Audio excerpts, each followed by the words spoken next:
TLDR, the DM gets angry at me for not knowing I can't light myself on fire with a spell after he allowed me to do it. The DM gets angry at me for using multi-attack and ends up killing me with it. Yeah. So this one is from Metal Background. Okay, that's kind of normal name, I guess. His title is First Time Player Gets Invited to a Game, then Gets Kicked Out for Not Knowing How to Play. Gatekeeping! Yeah, that's the epitome of gatekeeping, because obviously they knew he was a first-time player, or she. Oh, shit. So how are you surprised they don't know how to play? I love new players, by the way. Do you? No. You don't? No. Maybe because I'm a new player myself. I like other people to teach people games because I kind of hate it for some reason. I don't like to teach. Hi, I'm pretty familiar with D&D and similar games, but I had never actually played until recently. I was invited into a D&D party by my ex-roommate and her friends, saying that they wanted more people at the table and that you're pretty creative. It would be fun having you there. They had already been playing for a while, around a quarter of a year, so 3 months or so, and had more experience playing than this brand new person, but I was assured that me being new was not a problem. There were 5 of us in total. Well, things didn't go exactly as I thought they would. Did you notice that they said, where was it? Ex-roommate? Yes. Invited by my ex-roommate. I wonder if the game broke up their roommate. They couldn't even be roommates after this. I was invited by my ex-roommate. Yeah. Now ex-roommate. This went so badly, I moved out. Oh shit. It can happen. You get to know people in game. Yeah, they let down all of their fake stuff that they put on social media, and they're just them in the game, right? Yes. Yeah. Friends. You know your friends when you get in troubles. You know people when you get in D&D game. So if you don't know if you trust your friends, go invite them to a D&D game and you'll know.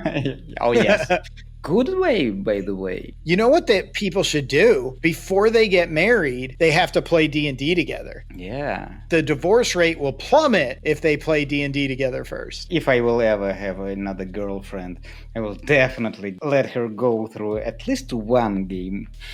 This is what you do, Alex. Go to conventions and find a D&D girl. Definitely. That's what you got to do. My wife, by the way, does play D&D in our live group on Saturdays. At first, things were fine. I went to make a character and was told that they needed a healer. I wasn't too familiar with the classes yet, so I ended up going with a druid after some research. A druid's pretty versatile, so they can do some healing. They can do lots of stuff. I like druids. Druids is a cool class. So I made a fun, creative little character and we started playing. I was having fun messing with my character's abilities and role-playing them out with the players. But when it came to combat, my character was rather useless. I later found out that the reason for why my stats sucked so bad compared to my teammates was that they had been rolling their stats with more dice or something. They were doing their stats differently than he did. So they had much higher stats than this new player did. Although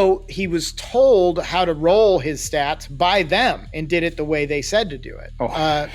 The DM ended up letting them keep their stats, but had me be nerfed from the start because your class is OP anyway, and I don't exactly know how it works yet. The worst thing a DM can say. Oh, I don't know how your class works, so I'm going to make it hard for you. Ouch. That's I bad. was the cleric of Twilight Sanctuary, in my game. I didn't know that they have this ability to heal everybody in range of 60 feet each turn. After each move, all of the party got healed, and my encounter sucked ass. It was supposed to be a good and tough one, and at some point I was considering nerfing her. I would assume, though, that is a concentration spell. I'm not sure what spell you're referring to. No, it is not the concentration spell. It is not even a spell. It lasts for 1 minute. It is OP. I started to research, and it is really OP. And she she wasn't against this idea to nerf. But after that, I just let's roll with it. Okay, I will make the encounters tougher or whatever. Try to figure out how to deal with that. I think all the enemies would go after the cleric. And that's what began to happen in the game, and she wasn't happy about that. I'm sure, but you're doing something that all of them know that if they let you keep doing it, they're going to die. So why wouldn't they act in their own self-interest? That's what I told her. As soon as they met someone smarter than goblins, they started to go after her. Another thing, she has to have her holy symbol. Okay. A ring. For some reason, it was also derailed. It was going behind the plot. They got in a jail, so they had to bail out. So Warlock had to give his family ring, and she had to give in her holy symbol. Oh, so now she can't do it. Yeah. That's creative. I like that. That's devious. And they had to go on a mission. If they return from the mission, they are free to go, because otherwise they are charged. That's a great way to do that, and I think that's fair. That's fair play on the DM. That's great. That's clever. I may do that sometime. Side note here, after the DM says your class is OP and I don't know how it works yet, so you can't, I'm going to nerf you. The side note is they all had either increased stats or some special equipment. Remember, they were playing for a few months before this guy joined, so they had already found equipment, they'd leveled up, other stuff. At the end of the second session with them, we got into a boss fight. So he gets targeted first because of an action he did earlier. He drew attention to himself or something, and he was heavily damaged right off the bat. His HP went from double digits to single digits, so he was low on HP. I was too scared to even get close to the enemy, trying my best to support the party from the sidelines with ranged attacks. That's kind of smart, although he could have probably healed himself with Healing Word or Cure Wounds or whatever he had. Nearing the end of the battle, I used my ability to turn into a wolf and tried to be creative. Wild shape, no big deal. Druids do it all the time. He uses his ability to wild shape into a wolf and then asks the DM if he can use a cantrip, create flame, to light himself on fire. Since he knew the flame would be put on weapons for fire damage, so why not put it on myself? The wolves can't cast cantrips. First of all, and second of all, you're on fire, so you're taking fire damage, and you're immediately going to turn back into the druid when you run out of hit points. The DM wasn't sure about this, but allowed it. It didn't really end up mattering anyway, because my attacks did so little that I only got one bite in before the boss was dead from the teammates. So remember this from later, because the guy only got one bite in, and the teammates all killed the boss. But do people care about who did what the damage in combats? I don't even understand. That's like a MMORPG thing where you keep track of DPS and then you ridicule people who don't do enough. And I didn't do it in MMORPGs as well. I only played on the Star Wars KOTOR, not KOTOR. Star Wars of the Old Republic, something like that. Knights of the Old Republic? Yeah. I played on that for a little while too. I like the idea, but it didn't really work great.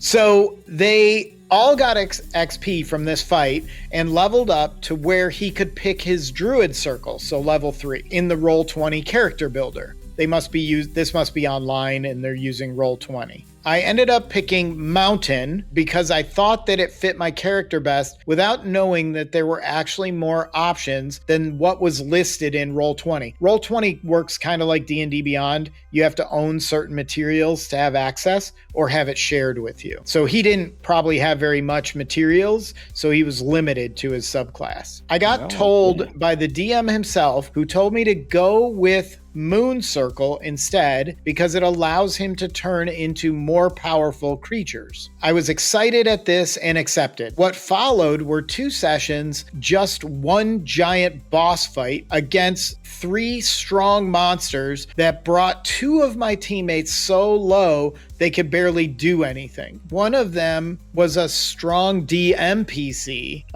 DMPC. One of them was a strong DMPC. Yeah. They would have died without having this DMPC with them. And the other was a rogue who was at 2 hit points.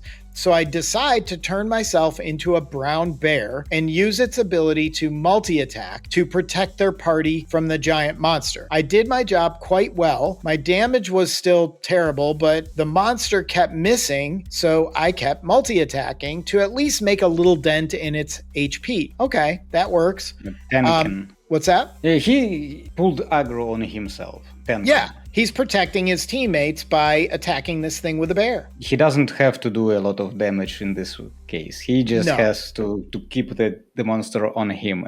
Finally, they start doing damage in double digits and are feeling a little bit helpful. They're going in for their third multi-attack, and the DM asks, hey, are you sure you want to do multi-attack again? I should have realized that something was up when the DM asked this, because why wouldn't you want to do multi-attack? He had been muttering about how unfair the move was since I started using it, but I didn't really put any mind in it. I said yes, and I did so again. Missing my first attack and hitting low damage on the second, that's when the DM says, you multi-attack the monster, and the monster responds with its own. It nearly one-shot me with its first attack and does me in with the second, after which the rogue literally kills it with a single arrow.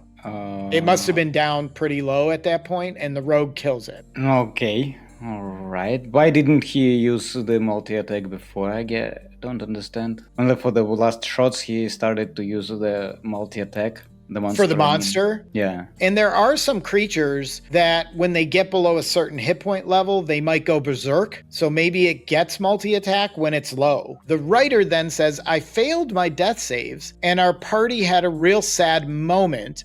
They loved my character, or at least the rogue and the ranger did. My character died after only 4 sessions and I was absolutely destroyed. He one-shotted the monster and he kept rolling the death saves. Why did he keep rolling death saves? All they have to do is make a medicine check or use a healer's kit and he's stabilized. What the hell is They going just let him roll all his death saves and bleed out while they were standing there watching him? I did what I could, and I was only trying to protect the party, even though I was less strong than any of them. And the DM just had to get a one-up on me for using an ability I am well within my rights to use because it made my attacks useful for once. I'm not sure that's what the DM was doing. Yeah, it's possible, but it's also possible he was just using the abilities of this monster. You took the attention of the monster off everybody else, so of course it's going to attack you. The other thing is still rolling save throws. So the monster killing him, well, yeah, that happens. We don't have any evidence that the DM made up that ability. We do not. So he decides, he didn't quit the game. He decides to make a new character. This time he makes a cleric, which the DM promptly nerfed again because apparently it had too high of a wisdom stat. He starts playing again, but it was clear that he was being looked at differently by the DM at this point than the other players. His character didn't have any money. My party did, and the next session was basically just all spent on shopping. So I was just standing around doing nothing the whole time because new character, no money. Well, the good news is though, when the whole rest of the party is shopping, sometimes you can get their old gear that they're replacing. Right? The hand-me-down. На тебе, Сережа, то, что нам не гоже. Take what is left from the table. So this person was standing around doing nothing the whole thing. They had like a whole shopping episode or something. The whole session. You have the whole session for the shopping. I haven't have any of those. I've seen that happen. If you want magic items, go adventure and find them or take them off the stuff you kill. Spending the whole session on choosing what to pick.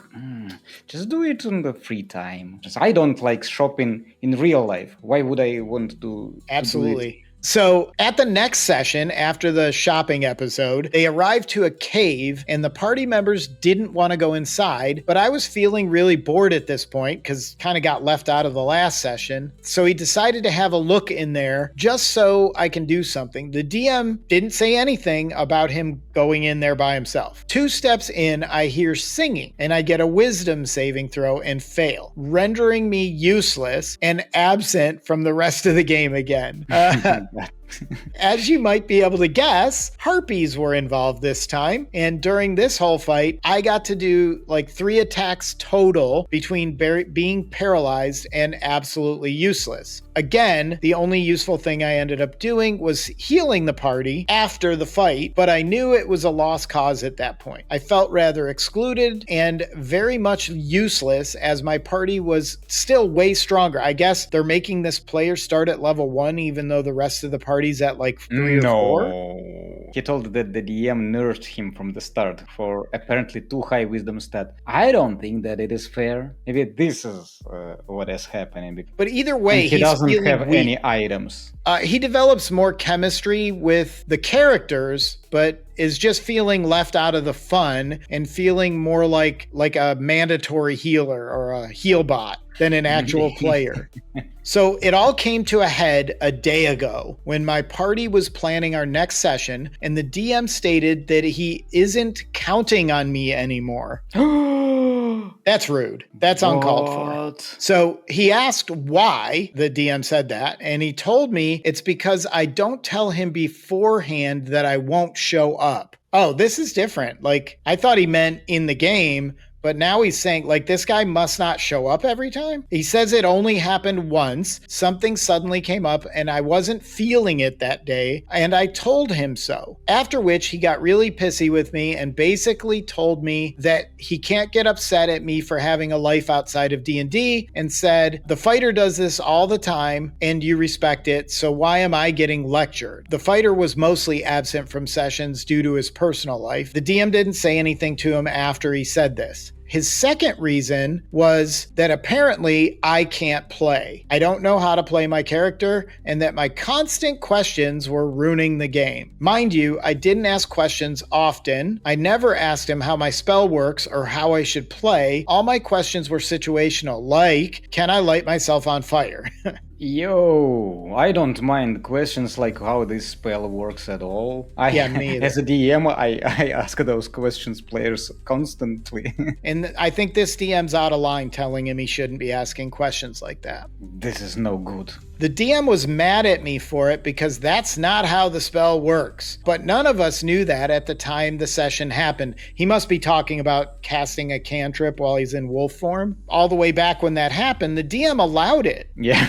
In the game, even though it shouldn't have been. So, and now he's complaining but now he got about mad. It didn't even amount to anything because it didn't work. So the DM is insisting that this person, this new player, was in the wrong for doing it, even though he allowed it. It turned into a whole argument about me telling him I am still learning, which he already knew that he was a brand new player. He just kept telling me, go study the game. Oh, no. Do not study the game. Study it with a DM. This is the job of DM. Yeah. Study the game. I don't want a table full of rules lawyers. You tell me what you want to do. I tell you what happens. We roll dice. Right. Yes. I asked him directly, do you want me to study the game mechanics just to be allowed to play in your game? And he said, yes. I understand that a player should know the basics to be able to play the game and that one should be familiar with their own abilities to play well. But I knew my kit, I knew my abilities. I specifically picked them because of their functionality. And if it wasn't for them wanting a healer, I wouldn't have even been a cleric to begin with. I originally didn't even want to be a druid. I wanted to be a warlock, but he told me last minute that I wasn't allowed to be a warlock because they're too OP.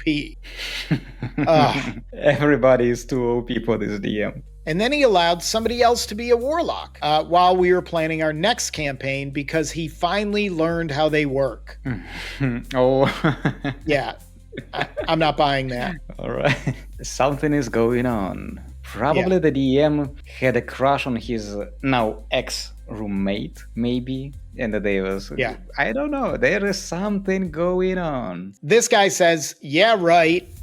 He doesn't believe that he learned how warlocks worked finally. He says, it only took me a day to learn druids, even though he apparently didn't know how those worked either. The DM clearly just wanted him to stand in the back and heal. The DM. I think he did.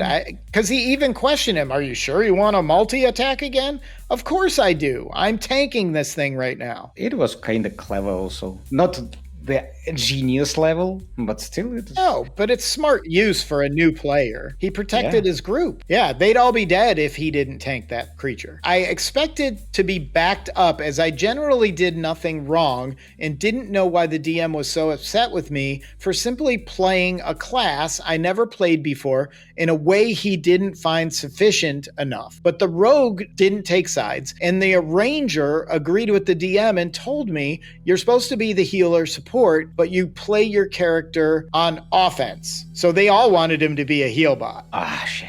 I don't like this at all. Let him decide how to play his character. And this guy says, of course I'm going to play offensively in a fight when I'm the closest person to the enemy. If you don't want me to be in melee with the enemy, then you be in melee with the enemy. Get between me and them, and then I can heal. You can't heal when you're in melee anyway. Literally, she also said, the DM's a she. This is the first time I saw that. Not that that matters. She also said that my character was too edgy. I don't know what that means. Mm-hmm. Edgelord. Yeah, like he's like a lone off, wolf. like he's off by himself. I wasn't getting that. Maybe Maybe because he was not participating in shopping episode. he went in by himself in that cave and got Yeah. paralyzed. Yeah, so maybe. Yeah. So we made it so my character was the big brother of the druid that got killed, his druid, the first character, and watched the druid get murdered by that big boss monster in session 4. So I played him as the grieving brother. They wanted to wait for the fighter to respond, but I just ended up quitting. I don't know, that kind of escalated. I knew that the DM would likely continue to single me out either way, and I honestly just got turned off from playing with them the moment he directly or indirectly killed my druid over something petty in the 4th session. I don't necessarily agree with that. You were tanking the boss and you got killed. I would blame it on the other players for not saving you before you failed all your death saves. Right, exactly. You get 3 death saves and potentially 5. So they spent 5 rounds staring at you, watching you bleed out. They weren't even in the fight. The fight with the boss had ended because the rogue killed him. That very next moment. Yeah. There wasn't even one turn after that. No reason for this druid to die. So this person says, I just wanted to play and have fun, but I was apparently expected to just follow them around without taking any initiative or doing anything. The rogue later told me about the unspoken rule of not splitting up the party, and that me taking a look inside that cave was playing the support character too aggressively, rushing in and being too combat focused. So again, they're telling him how to play his own character. Yes, but that's why I told that they told him that he is too edgy, splitting the party when everybody wants to go shopping when he is broke. We dump you for being broke. Where are your money, Kenny? I would say the players, when the cleric says, I'm going to go check out this cave, they should say, dude, you're the cleric. Don't go in that cave by yourself. Did they try to stop the cleric from going in? I think he was wandering around the town and they didn't even Oh, yeah, maybe. have him in the sightseeing. So they accused him of being too focused on combat and playing too aggressively, even though he didn't know there was going to be an encounter inside the cave. It's D&D. There's always going to be an encounter inside the cave. Especially if you go in alone. Even if that cave was empty, it's not empty anymore if you go in alone. Oh, shit. I didn't know you were so cruel. I'm very cruel. I don't think this guy was that bad of a player. I really don't. I think the group and the DM said, hey, why don't you bring in your friend, tell him to shut up and sit in the back and heal everybody, and we'll get to play the game and they'll just be the heal bot. One of the commenters did their TLDR back. You got a crap DM and a crap party. You did everything right. Don't let those idiots ruin the game for you. Most tables aren't like that. Now we know why she is his ex-roommate. Yes. He immediately moved out and said, I'm not playing with you losers anymore. You lose.